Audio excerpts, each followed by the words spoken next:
Terrific. Let's throw to Alina here. Alina, welcome to the program. Great to see you. Trump senior advisor. Alina, your reaction to the breaking news yesterday of Jack Smith basically motion to dismiss on all charges. I want to know who's paying back all the taxpayers for the waste of money. I want to know how we have allowed this on 2 cases that he had to dismiss yesterday. And all of a sudden he wants to say he values the Constitution. Well, that Constitution was the same Constitution, Charlie, that was in place 2 years ago when he started this witch hunt against President Trump. So I want to know how we're going to rectify the damage that has been done by the money, the damage that has been done to President Trump, the legal team, the legal fees, for what? An election interference case. And, I hate to say it, but told you so. We told you so. These were witch hunts after witch hunts, and they're finally being dropped as they should. But it shouldn't have had to come to this. Yeah, it is. So, but Jack Smith said at the end of his charging documents that immunity from prosecution for a sitting president would not preclude such prosecutions once the president's term is over. Is he threatening that he's going to be back after President Trump's term? I can assure you he could threaten all he wants. He will not be back. He was inappropriately appointed to start with.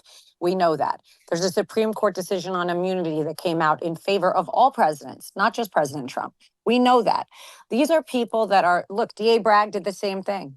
D.A. Bragg did the same thing. He said, I want to push things off for 4 years. These people are relentless and desperate, Charlie. They're relentless and desperate. And if you see the picture circulating of Letitia James right now, it was pretty funny. She's not looking so happy.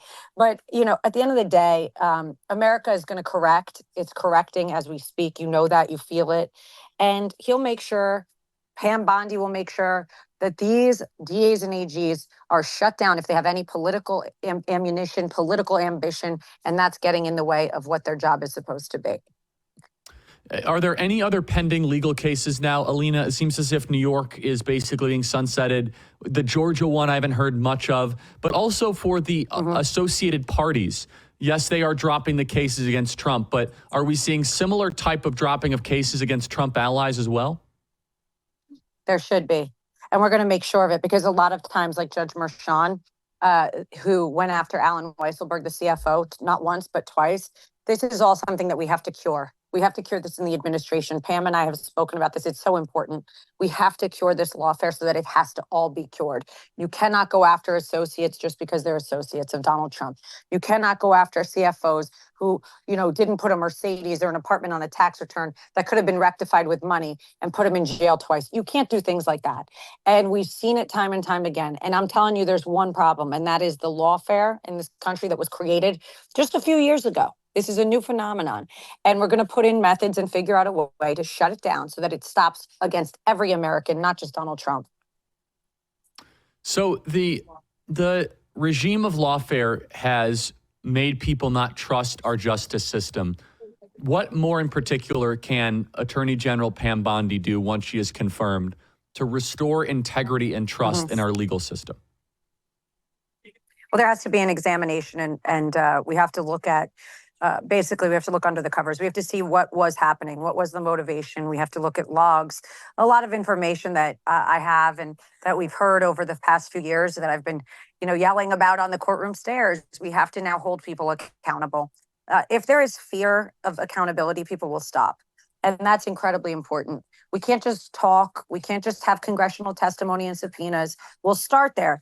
But there has to be accountability. And I think America needs it. They need to see that, we always thought something was wrong. Let's find out what actually happened. And then let's hold people that need to be held accountable. It is a remarkable thing. And I think we have to start to hold accountable these people that have done this. What is the update also of the seizure of Donald Trump's business empire from Letitia James?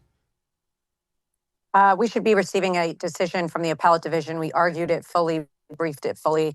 And we're waiting on the First Department of New York to give us a decision. As you know, we already completely slammed that ridiculous amount of money. It got slashed into almost a third just right off the bat.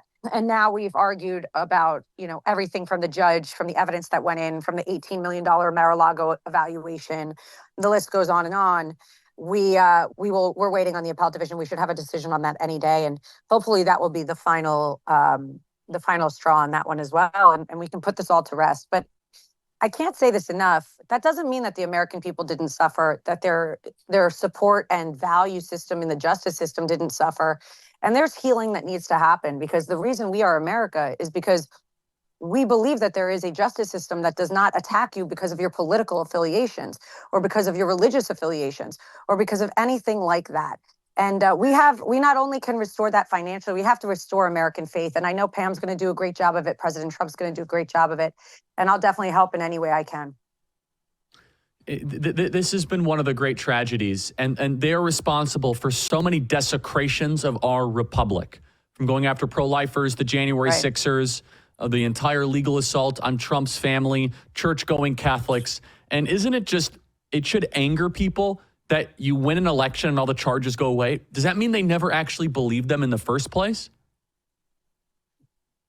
Now, that means they operate in a system of fear, right? So you're in a system of fear, not real life, not law. So now President Trump's been elected. We can now ask for subpoenas. We can ask for the basis of these things. And all of a sudden they're running away. They're not just dropping the cases, Charlie. They're running away. He is resigning. And let me talk to you about January 6th for a moment, because this one holds dear to my heart. There are individuals who have lost years of their life sitting in solitary confinement for having done nothing. Now, I'm not talking about the violent crimes. I'm not talking about anybody who did damage. I'm talking about people that were just political targets, who had to not see their families grow up, who were away from their parents, who were stressed out that they were going to be put in jail because they did something for Donald Trump. We need to figure out a way to rectify those people's lives. That is also an issue. And those are civilians.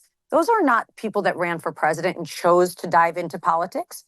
And there's just so much wrong. I mean, the list is long, but I think that the reason we won on November 5th is because people are intelligent. Americans are tired. They want peace. They want to have a loving country, and they want structure and rule of law. So it's going to be critical. And I know for me, God knows it's a focus that has to be top of mind for this administration. So let me just ask you, Alina, do you believe that if Trump would not have been successful and Kamala would have won, what would his legal future have looked like? I think they would have put him in jail. If they could have, they would have. Not because he deserved to go, but because we've seen it happen time and time again. That's what I think. I think they're desperate. I agree with you, and I hope everybody in the audience internalizes that. Donald Trump would have ended up, I think, in some jail cell for the rest of his life. That was the stakes of this last election. Right. Also, on the Right. E. Jean And I Carroll think thing, that's why we came out. yeah, please go ahead. But yeah, E. Jean's another one. It's on appeal. To go to your next question, that's a financial one. You know, unfortunately, in the list of issues that President Trump's had to deal with, you know, being attempted to be assassinated twice, them trying to put him in jail, them trying to bankrupt his company. That one's probably the least concerning, although it's a tremendous tragedy. That's a lot of money, and thank God he has the means to handle it. But I will tell you, that one was another one. What was that? Governor Hochul created a law. She created a law for 1 year solely to prosecute President Trump. A law that had no statute of limitations was created to prosecute Trump. There's another example of corruption. Governor Hochul's law that she did in tandem with the prosecutor of that case, Robbie Kaplan, who then made money off of the case. That is the definition of corruption. It's got to stop. Alina Habba, thank you so much. We will see you around, and God bless you for your service to President Trump and this country. Thank you. God bless you as well, Charlie. Thank you for having me.